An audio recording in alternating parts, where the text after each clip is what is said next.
Pulse কেনেকৈ measure কৰিব পাৰি, পালস মেজাৰ কৰিবলৈ যাওঁতে আচলতে কি কথা ইম্পৰ্টেণ্ট এই কথাবিলাকক আমি ডিছকাছ কৰি বুজিবলৈ চেষ্টা কৰিছোঁ। আচলতে পালস ইয়াৰ ৰিলেশ্যন আছে কাৰ লগত? হাৰ্টৰ লগত। পালস হাৰ্টৰ লগত ৰিলেশ্যন। হাৰ্টে কি কৰে? বিট মাৰে। হাৰ্টে কি কৰে? বিট মাৰে। আৰু সেই বিটটো আমি ক'ত পাওঁ? আমি আৰ্টেৰীত পাওঁ। সেয়াই মানুহৰ শৰীৰত অতি কমন, মষ্ট কমন ছটা কি আছে? আৰ্টেৰী। ইয়াত যেনেকৈ আছে কমন কেৰটিক আৰ্টেৰী, ইয়াতে আছে ব্ৰেকিয়েল আৰ্টেৰী, ইয়াতে আছে ৰেডিয়েল আৰ্টেৰী, ইয়াতে আছে পপ্লিটিয়েল আৰ্টেৰী, ইয়াতে আছে ডৰ্চেলিছ পেডিছ আৰু পষ্টেৰিয়ৰ টিবিয়েল। ইয়াত এই চাইডত আমি চাব পাৰোঁ। আমি এটা কথা ইয়াতে স্পষ্টভাৱে গম পাইছোঁ যে আৰ্টেৰীতহে কি চোৱা হয়? পালছ চোৱা হয়। কিন্তু কেতিয়াবা কনজেষ্টিভ কাৰ্ডিয়েক ডিজিজ যদি হয় তেতিয়াহ'লে জুগুলাৰ ভেইনছতো কিন্তু পালছক চোৱা হয়, ৰাইট? তো আচলতে পালছ চাবলৈ যাওঁতে কেনেধৰণে চাব লাগে সেই কথাবোৰ বেছি ইম্পৰ্টেণ্ট। যেনেকৈ তাই এটা পজিশ্যনত শুই আছে, সেই পজিশ্যনটো কোৱা হয় চুপাইন।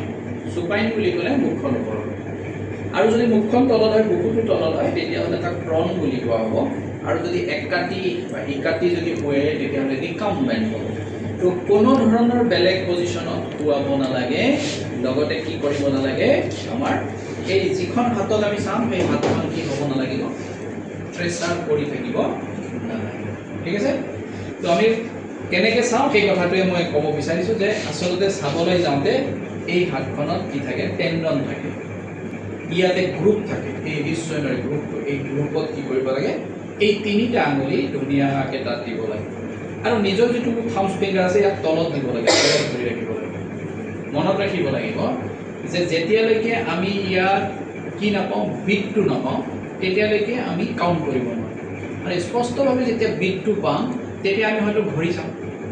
ঘড়ীত যেতিয়া দেখিম যে ছেকেণ্ডৰ কাঁটাডাল 12ত আছে আৰু 12ত থকাৰ পিছতে ইয়াত এবাৰ বিট মাৰিছে, তেতিয়া আমি 1 হিচাপ কৰিম। তো দুবাৰ মাৰিলে 2 হিচাপ কৰিম। তেনেকৈ 12ত যদি আছে তেতিয়াহ'লে আমি এনেকৈ চাই যাম, ইয়াত বিট মাৰি মাৰি মাৰি মাৰি গৈ আছে। আকৌ গৈ পেলাই ছেকেণ্ডৰ কাঁটাডাল গৈ পেলাই যেতিয়া আকৌ 12ত লাগিব, ইট মিনছ 60 ছেকেণ্ডছ হ'ব। আৰু 60 ছেকেণ্ডছ ইকুৱেল টু 1 মিনিট। মানে সেই 1 মিনিটত যদি আমি ইয়াত পাওঁ কিমান? 70, 75, 76 যিমান পাওঁ সেইটোৱে হ'ব ইয়াত কি? পালছ। আৰু পালছৰ যিহেতু ইউনিট থাকে, পালছৰ ইউনিট বুলি ক'লে পালছক বৰ্ণনা কৰা বুজায়। পালছক বৰ্ণনা আমি কেনেকৈ কৰোঁ? পালছক বৰ্ণনা কৰোঁ যে 75 পাইছোঁ, 75 বিটছ পাৰ মিনিট বুলি আমি আচলতে লিখোঁ। আচলতে বিট শব্দটোৰ পৰা আহিব। বিটছ আচলতে আমাৰ হাৰ্টৰ ভিতৰত কি হয়? কণ্ট্ৰেকশ্যন আৰু ডাইলেটেশ্যন। যেনেকৈ কোৱা হৈছে এক বিট আমাৰ হাৰ্টে যেতিয়া মাৰে 70 ml ব্লাড কি হৈ যায়? চাৰ্কুলেট হৈ যায় আমাৰ হাৰ্টৰ ভিতৰত। তো সেয়াই আমি ইয়াত পালছ কেনেকৈ চাওঁ এই কথাখিনি আমি গম পালোঁ। পালছ জানিবলৈ যাওঁতে সদায় মনত ৰাখিব লাগিব দুটা কথা। এটা হৈছে কি? পালছ নৰ্মেল থাকে, পালছ এবনৰ্মেল থাকে। পালছক যেতিয়া আমি 70 to 80 বিটছ পাৰ মিনিটৰ ভিতৰত পাম তেতিয়া তাক নৰ্মেল বুলি কওঁ। আৰু যদি 70 to 80তকৈ বেছি পোৱা যায় তেতিয়াহ'লে তাক আমি ইনক্ৰিজ হোৱা বুলি কওঁ। আৰু ইনক্ৰিজ অফ মেডিকেল টাৰ্মছত কোৱা হৈছে টেকিকাৰ্ডিয়া। ঠিক তেনেধৰণে 70ৰ পৰা 80ৰ ভিতৰত নাথাকি যদি তাৰ তলত থাকে, ধৰি লোৱা হ'ল 55, 60, আৰু আমি গম পালোঁ যে 55, 60, 70তকৈ তলত আছে, দেট ইজ কল্ড ডিক্ৰিজ। আৰু সেই ডিক্ৰিজ মানে আমি বুজি পাম কি? যে সেই মানুহজনৰ ব্ৰেডিকাৰ্ডিয়া হৈ আছে। গতিকে পালছ জানিবলৈ যাওঁতে টেকিকাৰ্ডিয়া আৰু ব্ৰেডিকাৰ্ডিয়া এই দুটা কথা জনাটো বহুত বেছি ইম্পৰ্টেণ্ট। যে কাক কয় টেকিকাৰ্ডিয়া আৰু কাক কয় ব্ৰেডিকাৰ্ডিয়া। আমি সাধাৰণতে জানো টেকিকাৰ্ডিয়া আৰু ব্ৰেডিকাৰ্ডিয়া কেতিয়া হ'ব পাৰে? ডিজিজ কণ্ডিশ্যনত হ'ব পাৰে, বা এনে নেচাৰেলি যদি কোনোবা এথলেটিক্স এজন আছে, কোনোবা এক্সাৰচাইজ কৰা মানুহ আছে, কোনোবা জিম কৰা মানুহ হয়, তেনেকুৱা ধৰণৰ যদি কিবা কাম কৰিছে তেতিয়াহ'লে সেই মানুহবিলাকৰ বেলিকা কি হ'ব পাৰে? ইনক্ৰিজ হ'ব পাৰে।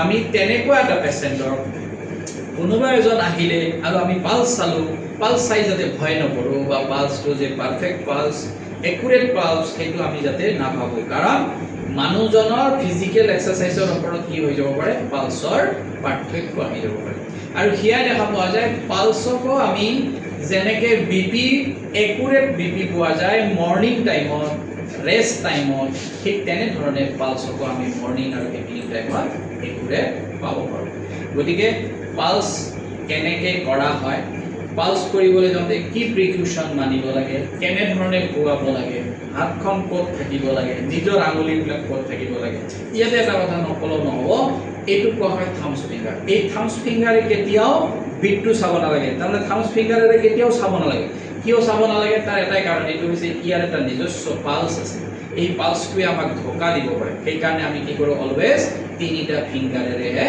চাই পেলাই পালছক 1 মিনিটত কিমান বাৰ মাৰিলে হিচাপ কৰি পেলাই আমি ধুনীয়াকৈ দিব পাৰোঁ আৰু ইয়াৰ দ্বাৰা আমি গম পালোঁ যে তেতিয়াহ'লে পালছৰ নৰ্মেল ৰেঞ্জ হৈছে কিমান 70 to 80 বিটছ পাৰ মিনিট গতিকে পালছৰ জৰিয়তে এজন মানুহৰ সুস্থতা আমি খুব ভালকৈ নিৰূপণ কৰিব পাৰোঁ যদি পালছ ঠিকে আছে মানুহজনৰ হাৰ্টৰ কণ্ডিশ্যন ঠিকে আছে পালছ যদি ঠিকে আছে মানুহজনৰ দেহাৰ কণ্ডিশ্যন ঠিকে আছে সেইকাৰণে পালছটোক আমি খুব ভালকৈ জানি ল'ব লাগে এয়াই হৈছে পালছৰ ওপৰত কথা অ'কে থেংক ইউ